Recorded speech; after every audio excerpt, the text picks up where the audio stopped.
world. Welcome here. It has been a hot minute since we have been together. That's a trademark Dawn way of saying things. It's been a hot minute, everybody. Only Dawn uses that. I don't know if I know anyone else that uses that phrase as regularly as Dawn does. Well, I feel like, in a heat wave, you got to use it. Like it works. It works. I'll remind you of that when you say it in the winter. Dawn, Right. You can't do it until we're in a heat wave. Unless Dawn's like, if I say it, maybe it'll become a heat wave, and she's really hoping for that. I don't know. There you go. It's like a hopeful thing. Just a big worry. I don't know if I want that. Hi, Marie. It's a hopeful thing. Marie's here. Yay. We got somebody. That's good. Yay. For those, if you are new, if you're watching this later in the week, if you're wondering what is going on. So this past year, every single service, we have done a follow-up, and we always post our questions to ponder. And this is a time where we go through it and we talk about it. And so we have some of our staff here, the pastors, kicking it to talk and chat and do all these things about the questions to ponder. But a big key component is always the comments and hearing from everybody. So this is the one that we've done for the summer. This is the day that worked. So we're here and it's great. And we are so glad to be here, Marie. Glad to It is so good to connect. Been a while since we've done this. It feels like, when you sit in a comfortable chair again, you're like, oh, this is why I used to sit here. It's like, wait a second. It's crazy. Yeah, so getting back into the routine of it all and everything like that, and all those good things. And so we love to hear from everybody. Let us know, how has your summer been? How's it been going? I don't know. Summer has been weird, in my opinion. I don't know about you guys, if you like the heat or you don't like the heat, or if you can handle smoke or you can't handle the smoke. But I feel like between the heat warnings and the air quality statements, it's been a summer. It's been an indoor summer for our family, just going to be honest. A lot of indoor times. Yeah. I don't know. Yeah. I melt easily. I'm from the north, right? I mean, we don't like. we don't know what summers are. Yeah, like it got hot up in the north, but I mean, this summer is abnormally warm. Like, I don't remember a summer in my lifetime that has been this hot. I had like a outdoor meeting last Friday for 5 hours, and I got super burnt. My forehead peeled for a couple days after that. It was great. You didn't want to find some shade there, Austin? Well, see, the thing is, I don't do a lot of meetings outside. And so they were like, you sure you don't want shade? I'm like, oh, I just need to soak in the sun. And that was my mistake. Too much sun. Oh, I got a nice farmer's tan coming out from it, though. Ooh, nice. I can't really see it yeah, on here. That's good. Yes, you do. But yeah, no. The smoke has been worse than the heat for me. The smoke is causing havoc on my allergies. Yeah. And I now constantly sound sick, but I'm not, which in the midst of a pandemic is a great thing. Right? I know I am definitely always sounding a little on the raspy side, and trying to be like, it's just the smoke, I promise. Yeah. The smoke causes me to cough a lot, and so that's not ideal, but it's okay. Gotcha. All right. Well, should we just dive in and let's do it. Start with that question? Oh, I guess that's me. Yeah. So we haven't done it in 2 months, and then for the first time ever, I'm not hosting, so I don't even know what's going on anymore. This is crazy time. Oh man. That was perfect time by Marie, because I just for the first time I'm not hosting, and then I quickly just saw boo. I like that it says for coughing. Yes. Yeah, it is labeled. I just read it wrong. Instead of move that bus, it's going to be bring Michael back. Bring Michael back. And they're Dawn's dropping everything here. Dawn doesn't know what she's doing. I know. It's okay. Well, Dawn, you're hosting. Are you going to read the question? Or? Yeah. All right. Here we go. So it says, in what ways do I see the church as my clubhouse that I can come to get my benefits because I have paid for them? And so because the questions were a little long, we had to go like second line here. But it was like, not only, you might be thinking like, well, maybe I don't tithe or payment and just money, but it can be time, money, maybe relationship. Like, do you pay with relationship in order to get something back? I don't know. That's why I put etc. on there. Brian, yay. You're home. You can start now. Yes, we can. Brian's here. We've just been delaying it just for you, Brian. This is Yeah. the first question. You got here just in time. Yeah, we can do, we're question number 1. So perfect timing, perfect timing. Alrighty. So in what ways do I see the church as my clubhouse that I can come to get my benefits because I've paid for them? So, and how have you paid for them? Time, money, relationship, etc. I'm going to say, like, for me personally, I find it less seeing it as my clubhouse. But I'm just going to play like the on-staff pastor card. Sometimes it's hard not to see it as my workplace, you know? And there are elements where, yeah, I am leading things. Like, it is my workplace, obviously, but like releasing it into my church family, if that makes sense. Right. Yeah. So that's, I'm going to start there, but.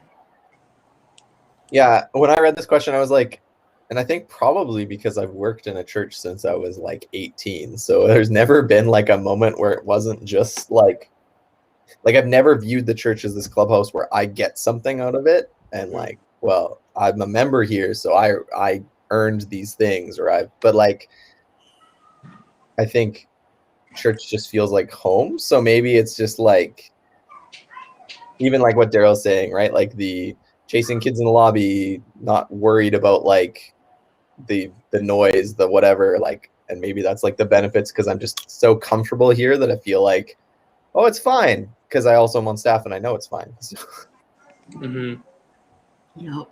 I think a big one for me, and like maybe it's been big for me because I've been transitioning into being a worship pastor, but songs are an easy one to get into clubhouse mode of like, you know, I mean, I like hymns, so we need more hymns, or we need more contemporary music, or we need, and I think that we can often miss the idea of why we're singing them.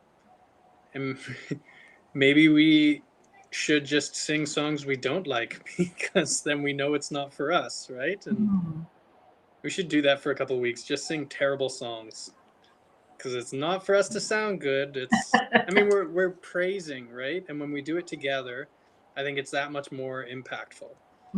And so I think we can get extremely selfish in our ideas. I know I can, with just like, well, I would be able to worship much better if you did this for me, type of thing.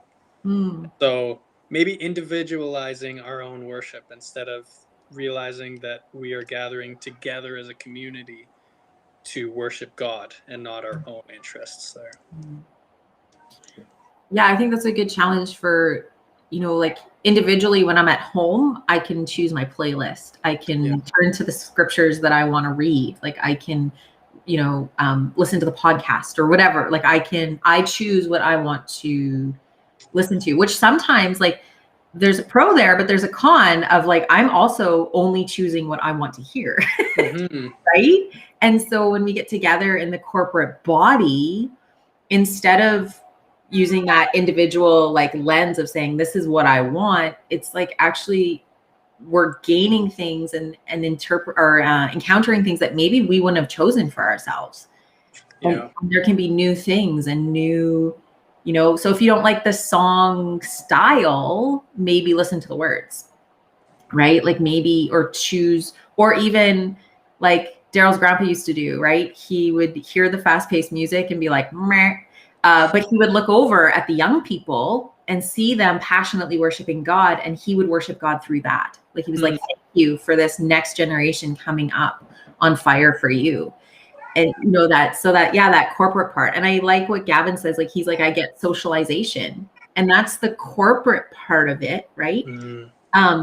But we want to make sure we don't leave it at that either, that it's not just a social club, that clubhouse feel. it's so much more than that.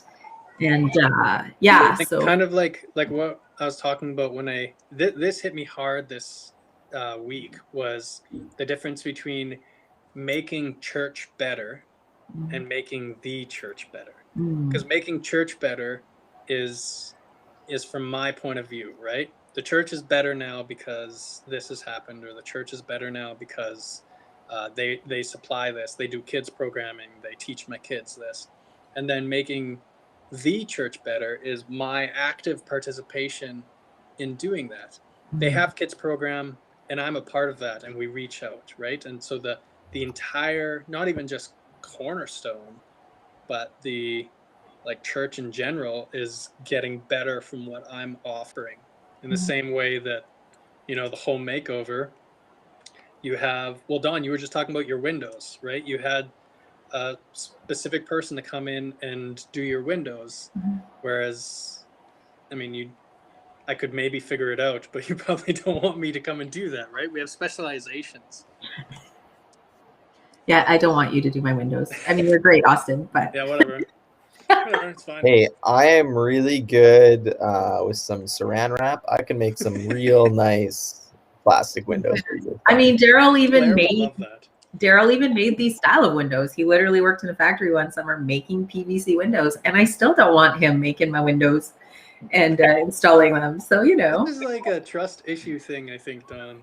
Do we need to talk Well, about this? you know, if he had a Change the whole subject. factory, Next question. yeah, if he had a whole factory again, maybe that'd be different. But yeah.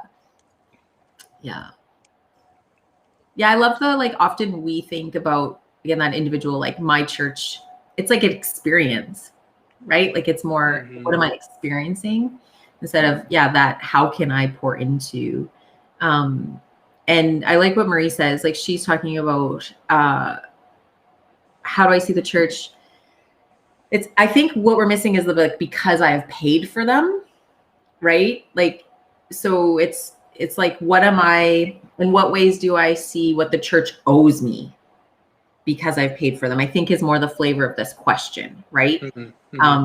Because Marie's saying, like, small groups, connection, these are things I get benefits from. So there's obviously benefits from being in the church body, like being part of the church. That's really important.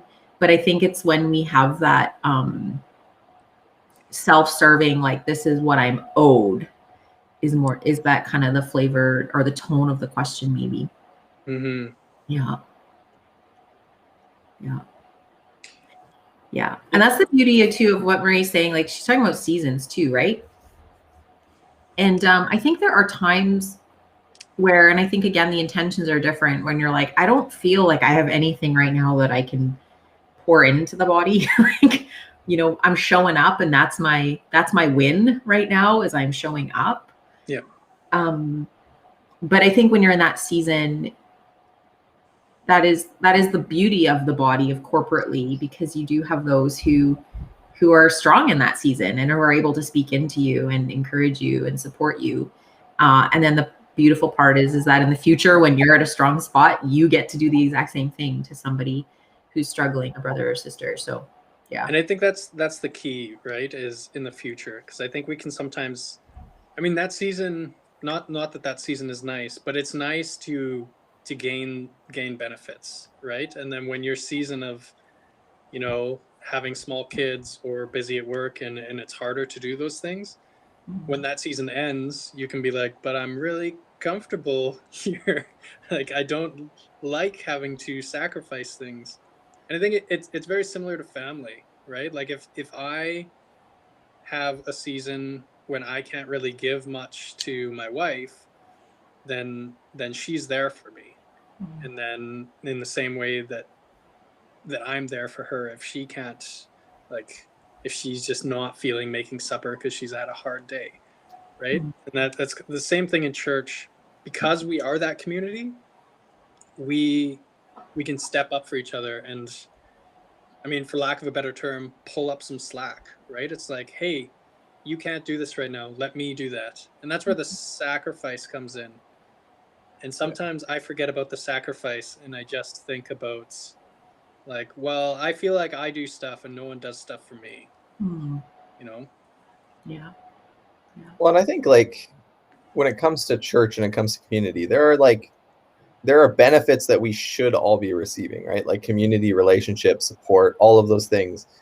And like that kind of leads into the next question of, right, like how are we running the race where we're like blessing other people and we're living the life we're supposed to live, and we're supporting one another, and it's if we're like, well, I tithe here, so now you need to like do what I say, that's when it becomes this slippery slope of like it's now a membership club and your membership gets you benefits. And it's if it's like, hey, we're a church, so I feel owed community because that's what the church is called to be, I think that's okay. It's if it's like, okay, well, I pay money and I'm a faithful member, so now you need to do the songs that I want and you need to make things look the way I want, and oh, I don't like that you're making this change at church, so you need to stop it.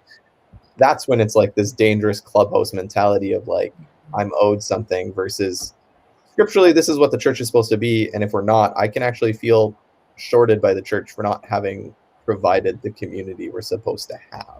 Yeah. And I'd 100% agree. I think we can get caught though in saying the church is supposed to give community, so I want community, and then not try to work towards it as well. Which is why I said it leads into that next question, right? Like we need to do our part, right? And because we expect things from the church and then we forget that we are the church as well. Yeah, I think in the end, it's your motive of, are you seeking things that's best for you, or are you seeking things that's best for the body, which should include you, right? And so, because we're not saying we don't want to hear from our members. We're not saying we don't want to hear from people. You know, if we're going in a direction that there's a whole group of people that are like, ugh, like I'm really concerned about this, we want to hear that. We don't want them, you know, to feel like they can't talk to us about that. Yeah. I was figuring, I forget to say this in the message, but I was thinking a lot of what it would look like to have everyone so on fire in the same way that's like, I mean, I know it's a TV show, but the Extreme Home Makeover people, right? Everyone's excited and smiling. And it's like, I did not have any of those skills when I watched that show, but I wanted to be on their team. You know, I wanted to be so excited for the job that they were doing because they were excited. And sometimes we forget that we were supposed to be excited. And it is hard because we have a lot of rules and jobs, and sometimes we can get bogged down with the how and not so much with the why. That's completely off topic, though. I'm not following the question. Well, we'll segue into the second question then, because, you know, it doesn't matter. We're going to say what we want to say anyway. So, haha. Questions are all a ruse. Is that what you're saying? Yeah, it's all a ruse. Okay. How am I working towards the race, as Paul would put it, in order to better our church?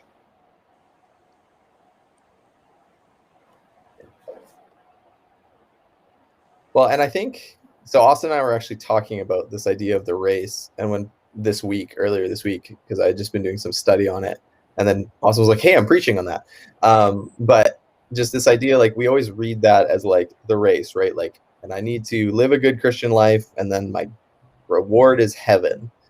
But like in the context of those verses, it's the reward is leading other people to Jesus. It's like the goal is bringing more people into the family, more people into the community. And that's why I think, like, when I say the church should be community and should be relationship, but you need to be that community and you need to be that relationship, and that betters the church. Like the race is living a faithful Christian life in order to lead people to Jesus because they want what we have. And so, I don't know, when I read this question, it was like that idea of, well, I think a big part of working towards the race is, are we making Cornerstone a hospitable place? Are we genuinely building relationship and community? And that's why I love things like this live chat, because it allows for connection and community in the midst of a pandemic where we weren't allowed to be together.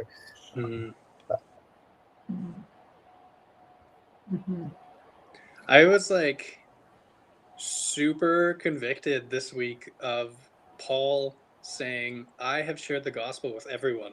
And I'm just like, I can't. I mean, I know he's probably generalizing. I'm sure there's someone that didn't hear it, but to know that, like, to be able to wash your hands clean and be like, this is on you guys. Like, you've heard the good news. I'm just like, I can't say that in my own life, and that was hard to realize that. I guess there's people in my life that know I'm a Christian, but I haven't really shared the good news because I tell myself that I would rather build a relationship first. And I mean, Paul wasn't the best at relationships to begin with, so there's that. You know, I like what Marie says, and I know she said it a few minutes ago, but I think it really fits in. So I'm asking too. I forget that asking others what they might need could be helpful. Sometimes I forget to build that margin into my daily living, and I don't have space to give because I'm self-focused on what I need. Mm-hmm. And so I was thinking, for me, like, I think the race, keeping with the analogy, it looks, for me, it should look more like a jog than a sprint. Yeah. You know, and so that kind of long distance mentality, like taking the time to pause, taking the time to slow down, to really be intentional about with those who are around you. You know, you just get like frenzied, you just go. And so I think it's not a solo thing, you know. Even if you want to go like to the Olympics and looking at the relays, right? You could have teams that have 2 of the top 5 fastest sprinters in the world, and they're not getting gold. Mm-hmm. Right? And you're like, yeah, because it's about the whole team. So the success isn't just 2 people being the best out of your 4. Like, it's everybody working together and making sure every handoff, everything works well. And I'm just going to keep staying in that analogy. It's working for me. I was actually thinking of like a relay as well, right? Because it's not often we think of races as that individual thing, and then maybe that's how we get caught up with what Michael was saying with the race is to get into heaven, rather than the race is to bring people in and inviting them in. And so and call it the relay now. The relay. And I like what Brian says. He says, I think if we could honestly understand the bigger picture of what the church is all about, we'd be more excited about the whole teamwork thing. Yeah, like, okay, Daryl, I was trying not to name the country. Come on, man. Called them out hard. All right. Yeah. So who's the more political one in our family? If we get shut down by America because of you. Yeah. Facebook be mad. Anyways. Oh, man. So I think this points a little bit to last week, right? With just the skills and the gifts. And yeah, they tie together really closely because, I mean, we can't all do what Rick does every week, right? I'm realizing how much time Rick spends on his sermons. You can't do everything else in that as well. Yeah. So just figuring out what our gifts and skills are and how to better the church with it, not better church with it. Yeah. Well, and I think Paul was really, or the early church in general, was fairly good at delegating. And even when they weren't, they're like, whoops, widows aren't being fed. Okay, who's doing this? Stephen, you're up, you know, like that kind of idea. And so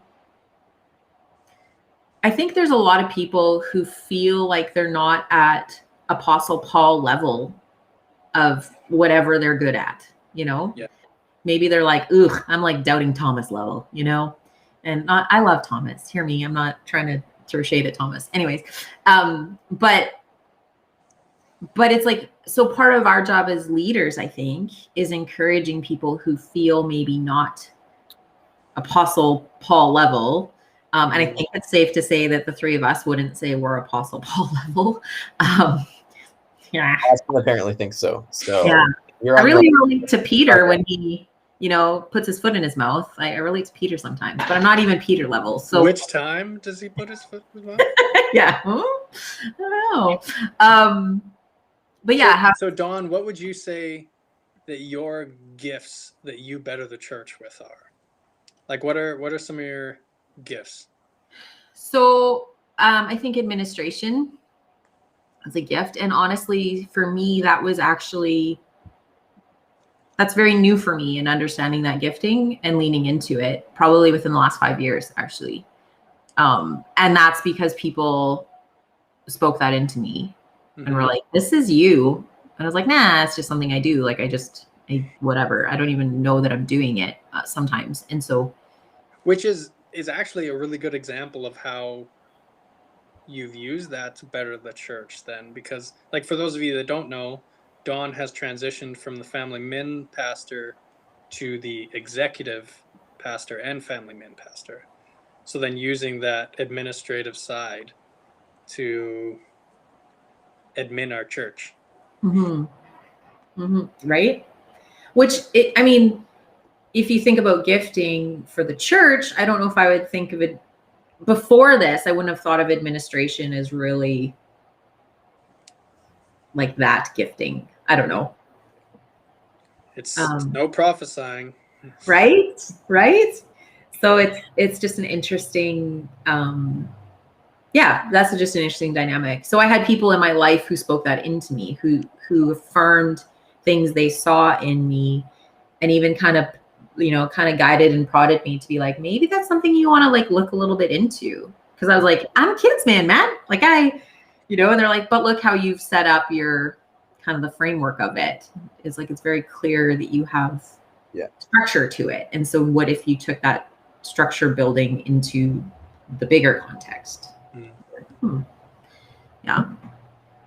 All right, I committed. Now I'm just going to ask Michael, what's your gifts and how you better the church? I will answer that question. I was just going to throw it out there though. Daryl's like almost disagreeing with Dawn in the chat, saying no, it's leadership. It's not admin. That's what your gifting is. So I don't know, Dawn. Do you even know yourself? Spousal dispute. Online, perfect place for it, right? Yeah. Public forum. It's perfect. That'll be next week's live chat. Daryl and John online. That could be your Monday live chat. There you go. Feud? No, wait, that's something else. Okay. For anyone that's like tuned in to these live chats before, I love spiritual gifts, and we talked about spiritual gifts a lot. And as a staff, we've done spiritual gift testing and all of those things. And I got the joy of coaching people through it, so that was fun. But I think my like strengths are like the service, the like support. I don't care about being in front of people ever. I teach all the time at youth, and I think teaching is one of my gifts. But I think my strongest gifts are like the supporting gifts and like supporting others as they lead and all of those things, and being able to find ways to equip others. So really excited about this fall and getting to have one of our grade 12s that just graduated intern with us. So things like that would be. That is exciting. Yeah. I got to go back up to Brian because he shared and Marie replied, and he's got some good stuff here. And I think he's just sharing the heart of probably a lot of people, I would assume, that are feeling the same thing, like the doubting Thomas to Apostle Paul. I'm certainly closer to Thomas. I know I have things to offer, but often feel like what I offer is far from enough. And so I think that's the passion of what we were saying about the race not being a single athletic event. Like, it's not a single person event, right? It is everybody running together and hopefully in the same direction. you know, someone running the other way or whatever. I like, that just reminds me of the widow's mite right there, right? Like, even if you feel like you have a little bit to offer, it can drastically change things. I mean, look at Priscilla and Aquila, like we talked about last week, right? Their little bit to offer was they were tent makers and they housed Paul. And that, I mean, them doing that led to them sharing with Apollos, which changed the whole Gentile church from two simple people. All right, Austin, we haven't asked you yet. So what's your gifting? How do you benefit the church?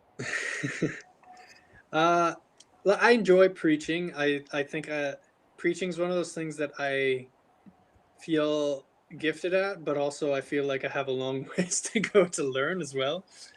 I love vision. I'm like an ideas person. And so I often need people to help me form those ideas into reality. But I love just like getting excited about something and then figuring out how that can benefit. So Yeah, I just throw ideas and then let everyone else do the work. you're the ideas guy. It's Like true. you come with so many things. And then I'm Someone the made like, fun of my inventions the other day. I thought of a new invention. Anyways, sorry. Yeah. Austin likes to come with ideas, and then Don and I like to be like, well, what about? Well, what about? I'm always like, why? What's the purpose? Sell Oh, it that is to Don's me. question. As an ideas person, like, what does it matter? I Yeah. have an idea, Don. I had a vision, and this is what I want. I'm like, We need why? vision people. We need why people. We need implementing people. Yeah. I like implementing things, so I'll implement them Yeah. if you have a good vision and the why is answered. If the why pans out. I like it. Yeah. And that's actually been something fun, as we mentioned, like spiritual gifting. Even we did a spiritual gifts like day or morning, I guess, with our staff team. And even it had the whole like us moving around the room, going to our corners, seeing like which gifting was there. But it was really, really fun to see all of our staff, like 100% of our staff. It was like their top 2 gifts were where their role is in the church. Like it was really, really fun to see that. And then to see the understanding of, okay, so in some context, there was like 6 of our staff in one spot and 3 of us sort of straggling around, and just that visual of understanding that. It was a really cool thing to do. And hopefully we'll be giving some opportunities in future to the larger church body too on that. I think it'd be really great. Yeah. I'm going to run and grab some water. I'll be right back. All right. Yes, the cough is real.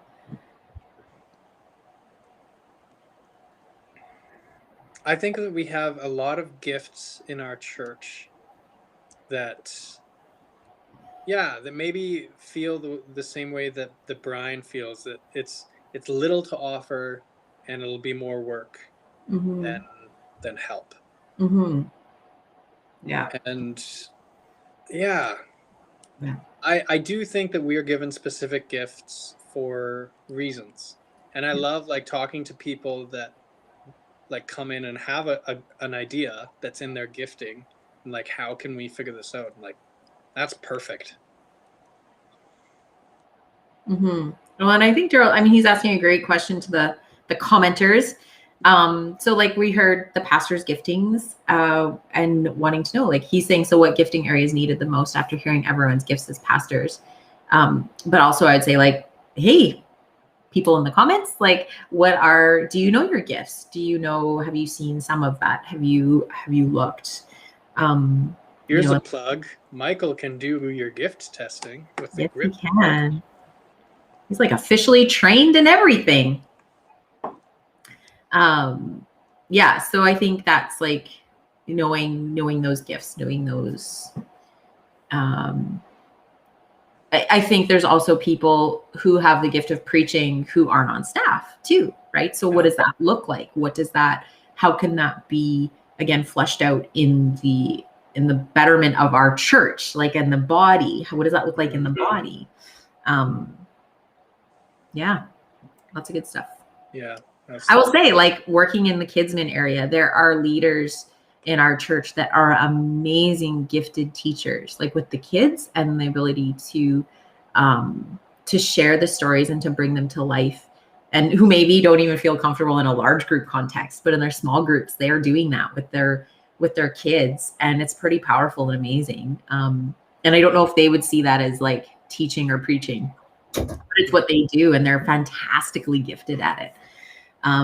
In kidsmen, we usually say things like storytelling, and but it's but the church is better for it. There's absolutely. Yeah.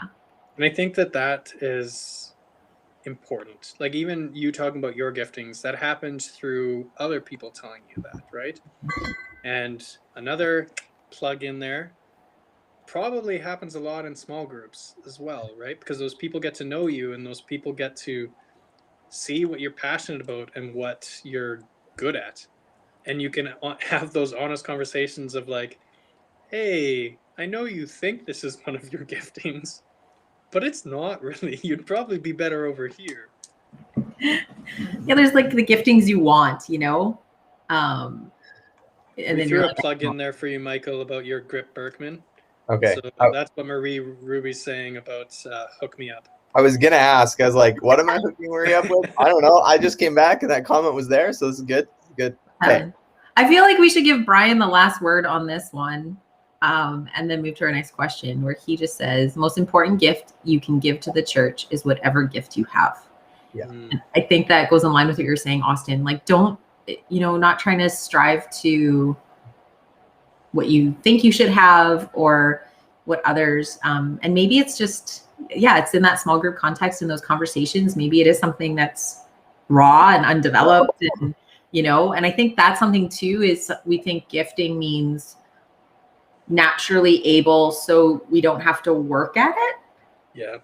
And I think there is this element of like, no, we have to develop it. We need to work. We need to strengthen those muscles, right? And that's really important. But I love that, Brian. Like, everybody has something to offer the body, because that is how God created each person. If you are empowered by the Spirit, if you have the Spirit dwelling in you, you have gifts that help to build the body, to build the church. That's just what's promised. That's what's true. So whether you feel it or not, you gifted. Yeah, for sure. And just an aside, because I think it's Marie, just send me a Facebook message so I don't forget, and we can talk through what Grip Berkman stuff looks like. But just, send me a message and we can deal with that. You'll love it, Marie. And it'll help you even as you try to categorize the social justice and emotional and compassion and counsel and all those good things. Okay, so if we are at times a golf club Christian, what are some ways that we can refocus and realign our motives? How do we're not even on the lap, we're not even running in we're not even on the right course. How do we regroup? I think that kind of maybe goes back to what Daryl was saying, right? Just remembering community over competition. Yeah. You have to remember the larger church and why, everything that we do in the church is for the larger church. And then I really like that, actually, just like the imagery of the meal and the being filled up, and all of those things are like the dessert that you get afterwards, and the meat and potatoes is the service that we work together towards in worshiping God. And I like Brian talking about the body as well, right? Yeah. My feet are also lousy for holding things. I don't know. My kids work really hard at it with those good toe pickup stuff. I don't know. I pick up things with my feet all the time because I'll be holding kids and then they want something. And so I'm pretty good at it, but it's much easier in the summer when you're barefoot, much more difficult in the winter. But just picking up food to feed them with, right? Right. It's usually like a stuffed animal or, Yeah, I like how can we refocus and realign? Heather says, look outside of ourselves. Marie, more specifically, same idea though, sending money to missionaries in another country, and praying for them daily. Yeah. I think that's for me, so often I mean, as soon as you start going into that clubhouse, it's about me, that entitlement, if we want to put a word to it, component, it is looking outside of yourself, right? It is that and sometimes that needs a really hard, a full stop, a full stop and refocus, a full, just whoa. What are my motives here? Or why, if you're overreacting to a situation or underreacting to a situation, that's probably a sign too, right? So if it's you're just ripping mad in the morning service because we're singing yet another chorus and you're just bah, and you're just like ready to like, you can feel the veins on your forehead popping, or, you know, your ears are throbbing with anger or whatever, maybe that's a sign.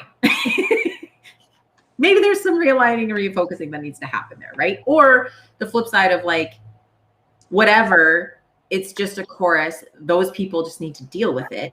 That's a sign too, right? Like to be under concerned, like to like,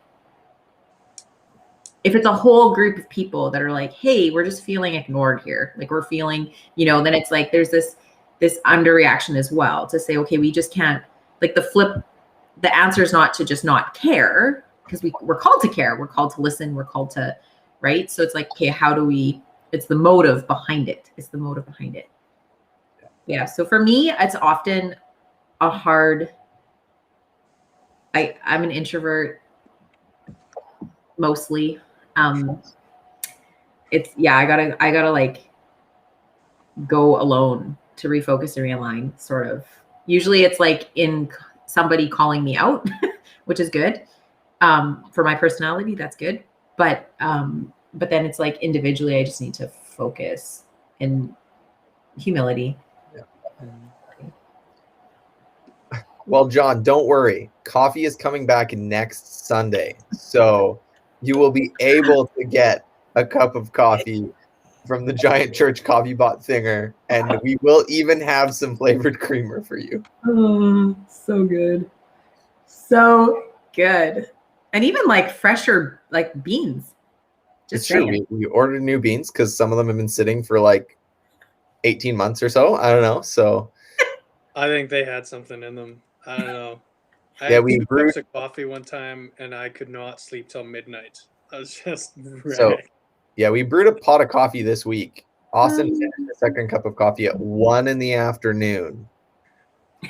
and was like, Seriously, I told Michael came into the office and was like, "Hey, like, how's summer prep going?" And I'm like, "It was 2:45." I was like, "I just realized why I'm so anxious and on edge all the time right now. The second cup of coffee is hitting me hard." Yep. You're like, I'm hold not a up. coffee drinker. Yeah. Michael also had 2 cups of those coffee and his own coffee and was not affected I was at fine. all. Yeah. In our house, we can drink coffee at like 11 p.m. and it's fine. I used to be able to. Yeah, I'm old now. Old bones. it's good. I love Marie's answer here. How do we refocus and realign? 3 deep breaths. Jesus, how are you moving? Or what are you trying to say here? Mhm. Love it. Love it. Love it. Yeah, I think it's so much comes down to that, like taking a pause, questioning your own motive, being like, am I at the right here? Like, am I right here? And then having a community where you can be like, hey, call me out, right? Like, is this okay? And if they say no, you should trust them enough to then actually evaluate that. Mm. Yeah. And so much of that is like what you were saying, Austin, in your message about like, you can't just come and expect to be filled on the Sunday and then just go through your week, right? Like it is that daily practice of connecting with God and, you know, going to the kids song, like trust and obey. There's the obey part, like it is there, right? And so how do we do that? How do we, I don't know, that trust and obey component of continually seeking God's will and seeking to do what he's calling you to do, that action part. Maybe you just need to go and re-listen to the kids moment from today. It has some pretty good lyrics in there about it. Kids moments, and I was like, this is Steph's favorite kids moment. And I was like, oh, I'll listen to this one. I listened to it. I was like, this goes like super well with what I'm talking about. Yes, please. Like, let's do that. There's so many times the words like, I you know, childlike faith, that like, I'm still like, that's my goal. Honestly, like that is my goal, to just truly trust in God and be like, and I'm going to do this because God tells me to do this. I should do this. Like, yeah, simple but profound. But I'm a kidsman pastor, so I like the kidsman song. She has to say that. I get paid to say it. I get royalty every time I say that I like kidsman songs. And I get royalty for it? I don't know. It's like Austin must get royalty for every time you mention small groups, right? I wish. Or somebody mentions small groups. You're like, ooh, small group bonus. What's this? Just trying to get people to like, oh man, I wish I was part of one of those small groups he always mentions. Yes. It's great, people. It's great. Yes, it's great. And this fall, brand new opportunities, right? New groups. And Alpha. Oh, I can't express how excited I am for Alpha. That's exciting. Yeah. Also, just so you know, Austin, the chat's making fun of you for saying you're old or something. I know. I was ignoring it. I know. I know. Fair, You ignore it when people make fun of you, so I had to just bring it out there for you. It's still going on. So it's like, but back in the day, that was like 15 years ago. So. Which is over 50% of your life. Just. Yeah. Oh, yeah. 15 years ago, I was 12. There you go. I'm loving the Sean comment. It's great stuff, Marie and John. You can actually click on bomb.com. I was like, maybe don't click on bomb.com. I don't know where that's going to take you. So ignore the links that Some people might be checking your history after that. Warning. I'm using the work computer, so I won't click on it right now. Just in case. Okay, on the topic of extreme makeover and Austin being old but not old, the hard part is that extreme makeover is a sprint. Our Christian walk is more of a marathon. Does that mean we should pace ourselves? Which I sort of jumped ahead to a little bit, maybe. But so what does that look like? I mean, pacing, like, what does that mean? Well, I don't know. When I thought of pacing, I was just thinking of the life of Jesus, right? We like to just be like, oh, Jesus was go, go, go. And like, these are all the things he did. And like, look at that. And right. Because Mark likes to say immediately about every 5 words. Yeah. And immediately he did this and immediately he did that. But when you look at the Gospels, you know that he didn't immediately do everything, right? Like John's Gospel tells us that it was 3 years of ministry. And I was listening to a sermon the other day and he was talking about like, before the feeding of the 5,000, right? Like Jesus hops on a boat and it's like, and they just mentioned, and he hopped on a boat and like they went and I looked it up. That boat ride was like 1 hour and 45 minutes. And in that time, seems like Jesus probably did nothing, maybe took a nap, right? Like South's disciples, there was like a level of like, Jesus didn't always do. He did find time to go and recharge and go away, right? We read often Jesus went away to pray. Jesus took time alone to pray, all of those things. And I think it's reminding ourselves, even like Jesus and Paul, these like, when we read the scriptures, we think everything happened immediately and they were always doing, but they actually also did ministry in the midst of the mundane, in the midst of regular life. And they took breaks and they slept and they spent time with friends and they paused. And that like pacing is actually really important. Mm-hmm. Mm-hmm. Well, and even thinking early church with Paul, like he says, I can't remember which book of the Bible. He says in one of his letters about how he's like, like we worked hard amongst you, right? So it's like they weren't just all doing the church work the whole time. It was like, as we went with you, like we worked alongside, you saw our ethic, you know us, basically, is what he's saying. Yeah. Mm-hmm. I think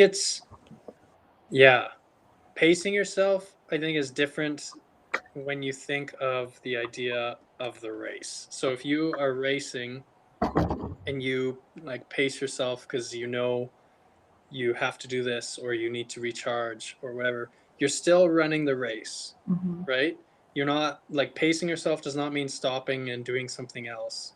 Whereas sometimes I'll tell myself I'm like pacing myself and then I completely forget about the goal of running the race, right? It's like, all right, pace myself, and then I veer off this way and go on to regular life.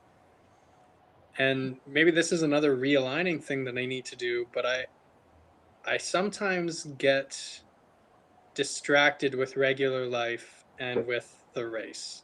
And sometimes I think that like sharing the gospel and glorifying God is my extra thing, like the thing that I do on the side, and then the running the race is like, you know, my job, my wife, my like baby on the way, all these things that I have to do in life. Whereas I need to realign and realize that that's I hope Steph isn't watching this. That's my extra stuff, right? And like the race is our goal here. So pacing doesn't mean stopping. It just means preparing and recharging in that.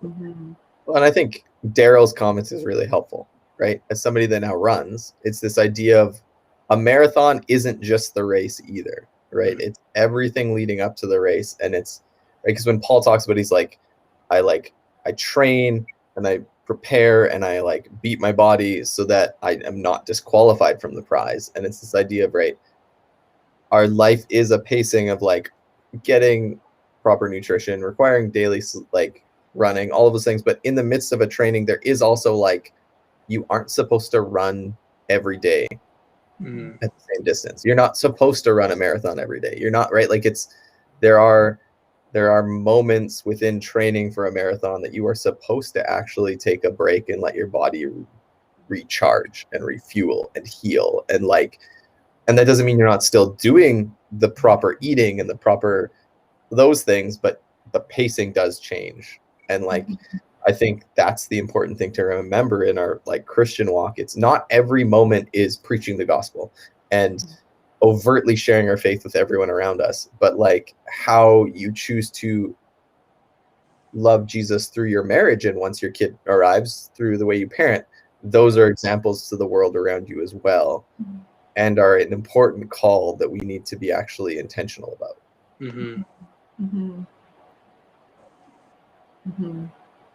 Yeah.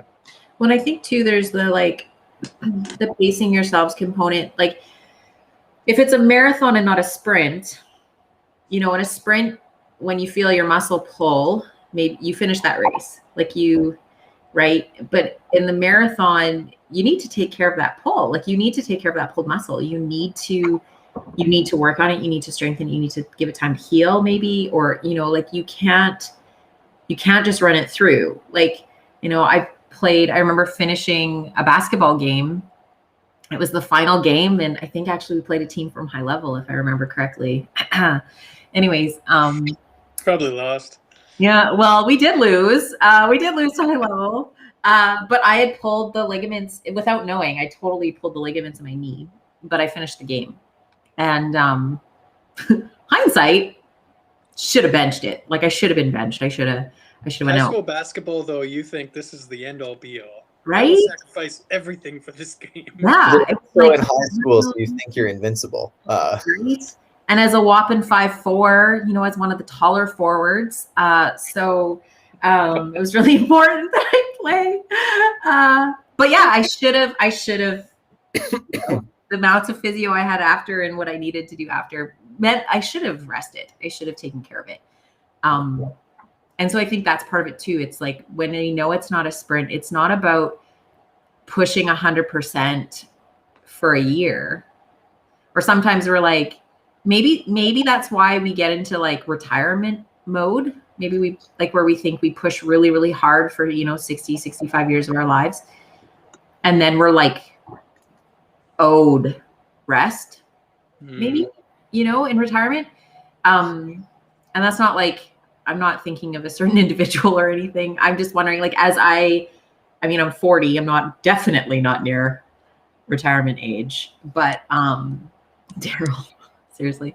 But yeah, I think I don't know, it's just that interesting thing because we push so hard in the immediate that sometimes we're like completely done when God's actually calling us to do something. So it's like Heather mentioned, you know, God being the pace car, that kind of idea. And so it's like we've burnt ourselves out when God was like, but I had this for you. Like, this is what I wanted you, you know, we're like, yay, when kids finally leave the house, we're empty nesters, now we can rest. And he was like, ooh, yeah, but like when you're empty nesters, you had this opportunity before you, you know, and we're like, nah, I'm done. I worked really hard, kind of thing. Yeah.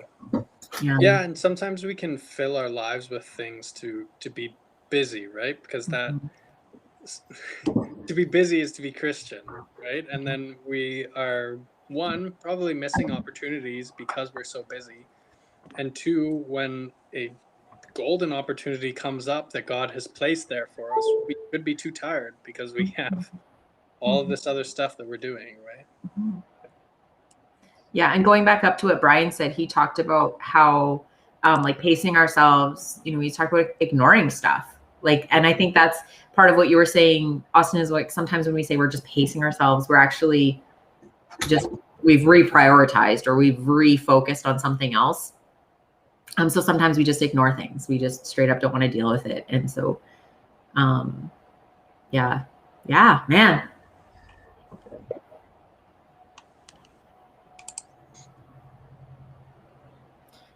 Daryl is agreeing with your statement there, Austin, just saying, yeah, busy for Jesus is often mistakenly thought of as a virtue. And up earlier, Heather had offered a Bible study by Priscilla Schreier. I saw it. I think it's called Breathe. That sounds right from what I remember seeing. Yeah, it was. It's called Yes. Breathe. You know, and you want to share it now, and you can't because you can't find it. But I know she said it. It was quite a while ago. Yeah, I'll find it. It was during spiritual gifts, I want to say. It's like, look up, way up. Does anybody know that reference? Prizes if you do. People in the comments. I know that phrase. People in the comments will know it. I'm waiting for the response. All you 40-year-old children of the 80s, come on. Okay. Yes. The giant. I was like, I know what this is. Yeah. Yes, it is Breathe. Thank you, Heather, for confirming. It is. Yeah. And Marie knew. Yeah. I was like, it's the giant. I'm like, what's the name of it? I'm blanking on the name, but it's. You said giant. I thought of Iron Giant. Bonus points to John. Rusty. Okay, sorry. That was a tangent. I just couldn't help it. Yeah, and I don't know. As somebody that's not retiring soon, I do like. The more I've like thought about it, I don't know if this North American concept of retirement is like inherently biblical. Like not in like at some point you're not going to work anymore, but like we do see that level of like, well, I'm retiring from volunteering, right? Like I've done my time and now it's somebody else's turn. And I don't think that's ever like, you don't get to retire from being a Christian. And part of being a Christian is continuing to like use your gifts and serve.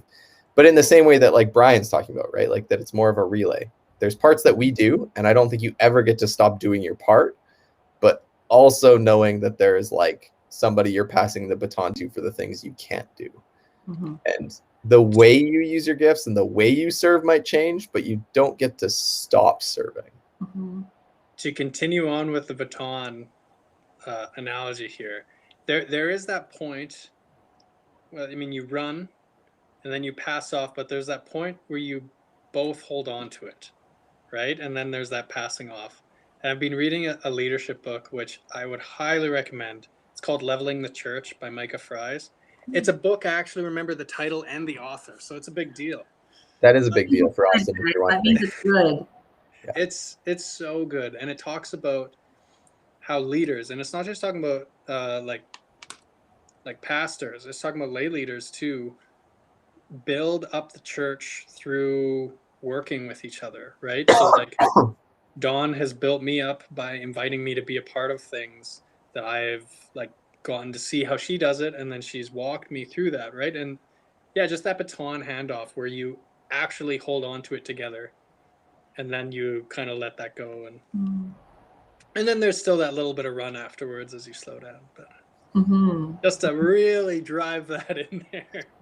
We're going with this. How many ways can we beat this analogy? Is that what you're saying here? I like it. And then the start gun. And so the running blocks are a metaphor for And then when you cross the finish line, you're not done because you start training for the next Olympics. Yes. Yes. Oh man, it's good stuff. Can't wait till like winter when we can start doing like Winter Olympic analogies. Tobogganing, we have. Yeah. I dibs biathlon. So shooting and cross country skiing. Yeah, it's good stuff. My favorite. I'll choose skeleton. There's got to be some like interesting analogies about like risking your life and. Man, you guys chose hard ones. I'm just going for like hockey. Yeah. I was trying to pick an obscure one. Okay. Score the goal, everybody. Right, hockey. Oh yeah, the surface of the track. Oh, Daryl's going everywhere. Here we go. We should have an after chat like this where we just throw in an analogy and then make people work on it. Yeah. Okay. I like it. I like it. So Austin's the vision guy, so he has to come up with a random analogy. Perfect. John has to ask why this analogy. Does that mean I get to figure out how we're implementing said analogy? Dang it. I thought this was going to be okay. Brian has a great dad's joke on there. Yep, that's a gooder. Well, yep, burrs. That's a good groaner. Aren't we always off track? Always. Always. Yeah. Always. I think actually for me, this question, like that pacing ourselves concept and that like, am I pacing or am I just being lazy? For me, that actually has been a big sign of maturity, not necessarily in myself, maybe more in others. But seeing like knowing sooner when the pace is off. I guess that's been a sign of like, that's, I think how I've seen growth. And for me, I think I know sooner. I think I know sooner when my pace is off. I don't know if I figured out the correction. I'm like, oh, this is crazy busy. I can't do this forever. And then I just keep on going. So probably need to learn the correction. Can't do this forever, but I can keep doing it now. And this is where insert comment from Daryl Grunow here. Wait for it. Yeah, so I think to me, that's like a big sign of maturity. And so I think there's really great power in people who are older and maybe they're doing their 7th lap around the track and I'm only on lap number 4 or whatever. And maybe there's like, you know, that wisdom that comes from that of people older than you understanding pacing and knowing that. And so like Rick, for example, Rick has been that for me in a lot of ways where he's like, okay, you're heading home, you get that email and you're like, I'm just going to answer it. And he's like, but it's a non-urgent email. You could also just leave it for tomorrow morning and answer it tomorrow morning or whatever, you know, like that kind of pacing. I think Rick has taught me some really good things about that or even listening to yourself and knowing when you need a break or hearing like, yeah, I think that's been a good thing.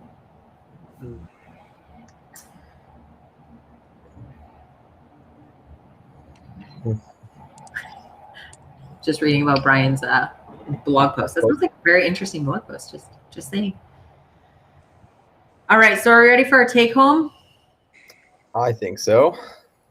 Okay. So this week, look at the ways that we look towards the church or others to fill us up. Try to think of what it would be like if everyone instead tried filling everyone else up. So instead of being, that, you know, it's interesting because instead of being the people who are just like, how can people fill me up, right? Mm-hmm. The cool thing about when you fill others up, specifically if you're really intentional in which relationships you know that are also going to fill you up, like there is that reciprocated natural occurrence that can happen. Yeah. And then there's also relationships where it is, you know, they're in a season and it's going to be a lot of predominantly filling and not being filled. And I think in that pacing analogy, if we go back to that, something that I've been working on with Arrow and my leader challenged me on is even just sort of categorizing those relationships and seeing like how many people right now do I have that are in high needs, you know, constantly in that like needing to be filled and pacing yourself in that too, in those relationships of like how much, like if I'm empty, how much can I really fill others? And so, you know, I don't necessarily, it doesn't make sense for me to try to plan out 15 appointments with those people in a week, because I'm not going to have anything that I can really give and be beneficial to them. I think it goes to Heather shared looking outward rather than inward, right? And often in my relationships, I can think of like, well, I would love to hang out with you so that I could like share my feelings or vent or whatever that looks like. And so that would be me wanting to, and I mean, filling up is interesting because you can do fill up my cup, right? Where God fills you up, and you should overflow into others. But maybe that's what it is you should be overflowing into others. And then if we're all overflowing and then you have someone who is dry, right? Then you all overflow into that one person. Because the analogy is if you are only being filled by God and you're not letting your cup overflow, you're not pouring into other people, that water actually gets really stagnant and gross. Right. And I know that because I have a bird bath in my backyard. And man, if you don't change that water over, or even like we have this solar powered thing, and for most of the day it's in the shade. So maybe poor placement there, but whatever. And so that you don't get that circulation, right? And so it does not, I can guarantee you, it does not take long for that water to start getting this film on it. Or, you know, the other day I was like, is there feathers in this water? Like what are these birds doing? But anyways, but if it's overflowing, if you have that, you know, new water coming in and the water going out, that's what keeps it healthy. That's what keeps it fresh, you know? Like what Gavin's saying here, right? Everyone starts to notice when it starts spilling over. And like, and we do get filled up in relationships. And I think that it's important to realize that, right? Like hanging out. I mean, oftentimes at the office when we are just talking and shooting the breeze, I get filled up in that. But that's not necessarily why I'm going there. I'm not going there because I'm like, I'm going to get filled up by this. It's a mutual like conversation. We're bettering how we're going to be doing this next week. And then again, it's just the byproduct of that, of pouring into each other. Right? I guess it just comes down to attitude of it, right? Because we should get filled up. Yeah. And I was maybe a little bit harsh on people getting filled up on Sunday morning. We should get filled up on Sunday morning. I know I do. But if that's our only food source, I think we're going to go hungry.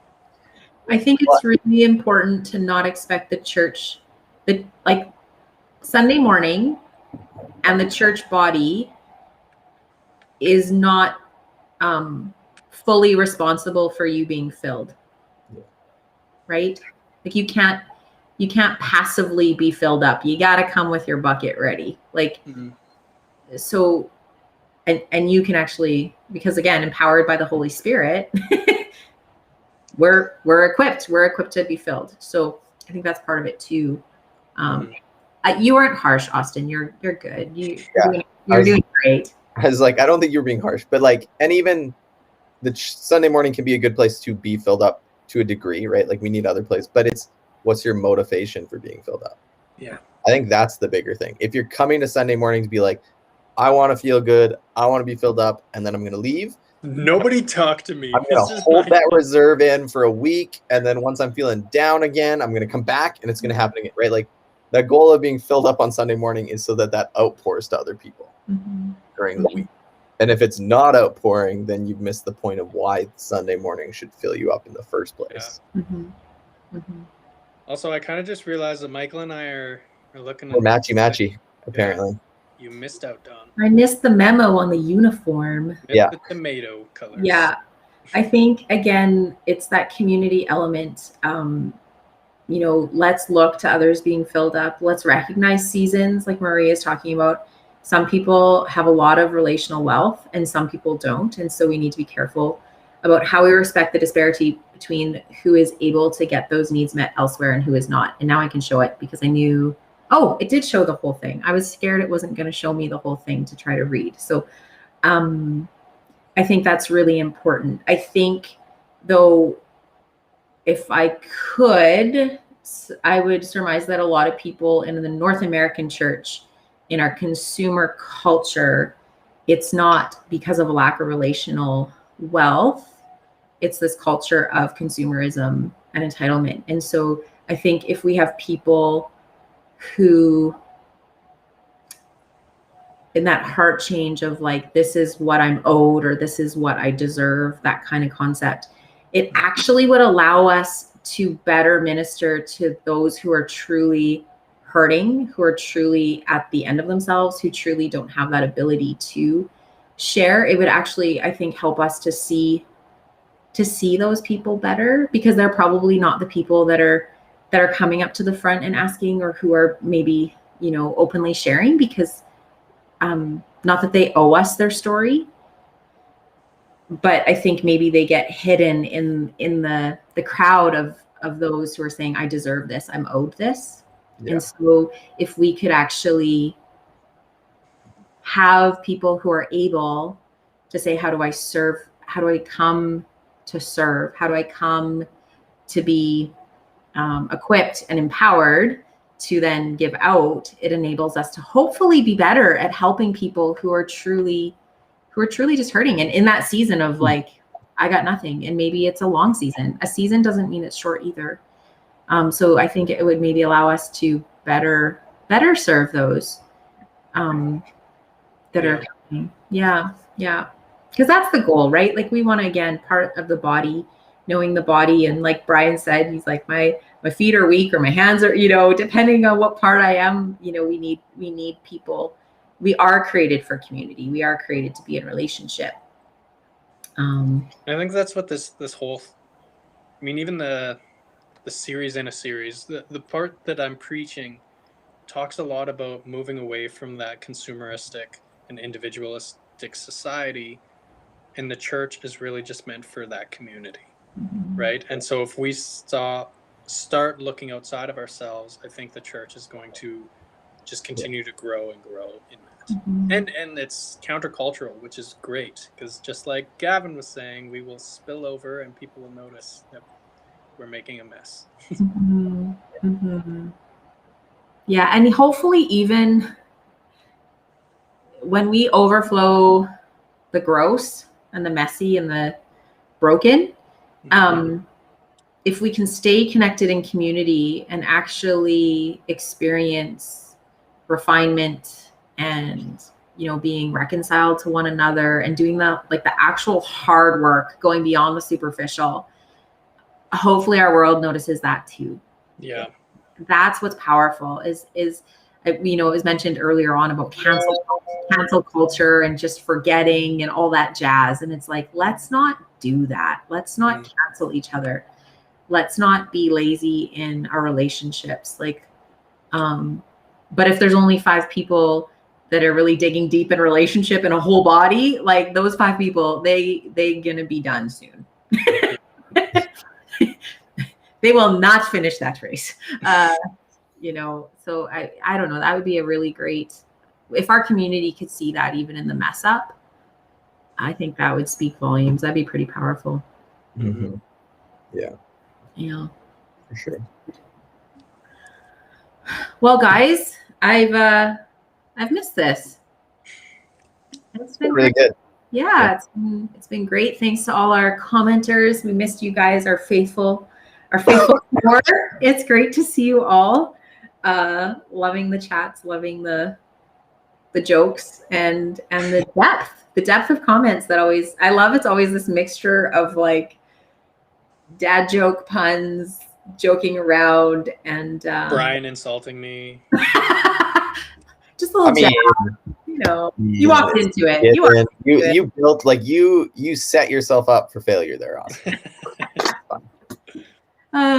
Thanks to those who caught the Friendly Giant reference. Love it. You know, it's great. Yeah, I'm gonna, finishing with Gavin, his words of wisdom. We talked about spilling the ugly. Those who can help notice that they can help you. So I think that's part of it today too, is,